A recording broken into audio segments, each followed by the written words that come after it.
Hemming చేసే అంత time లేదు కదా అనుకుంటే మనకి నడుము పట్టిని ఈ విధంగా అయితే స్టిచ్చింగ్ చేసేసుకోండి. ఈజీగా అయితే మనకు స్టిచ్చింగ్ చేసేసుకోవచ్చు. చూడండి, లైనింగ్ క్లాత్ను మెయిన్ క్లాత్ని అయితే మనకి నడుము పట్టి భాగాన్ని ముందుగా జాయిన్ చేసేసుకోండి. ఎందుకంటే మనకి నెక్ భాగాన్ని జాయిన్ చేయకముందే నడుము పట్టి భాగాన్ని ముందుగా జాయిన్ చేసేసుకోండి. తర్వాత వచ్చేసి మనం నడుము పట్టి కోసం క్లాత్ అయితే కట్ చేసుకున్నాం కదా, ఆ క్లాత్ని ఇలా ఫోల్డింగ్ చేసేసుకొని ఒక స్టిచ్ అనేది వేసేసుకోండి.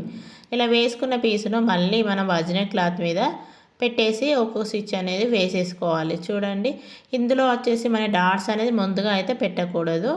అలా పెడితే మాత్రం మనకి లోడింగ్ అనేది రాదు. చూడండి, ఇక్కడ మనకి ఏ విధంగా కుడుతున్నానో వీడియోలో చెప్పిన విధంగా అయితే మనం కుట్టేసేయండి. చూడండి, ఇక్కడ మనకి మళ్ళీ ఒక ఫోల్డింగ్ అనేది వేసేసుకొని ఒక టాప్ స్టిచ్ అనేది వేసేసుకోవాలి. ఇది క్లాత్ అనేది బయటికి రాకుండా అణిగి ఉంటుంది. చాలా నీట్గా అయితే వస్తుందండి.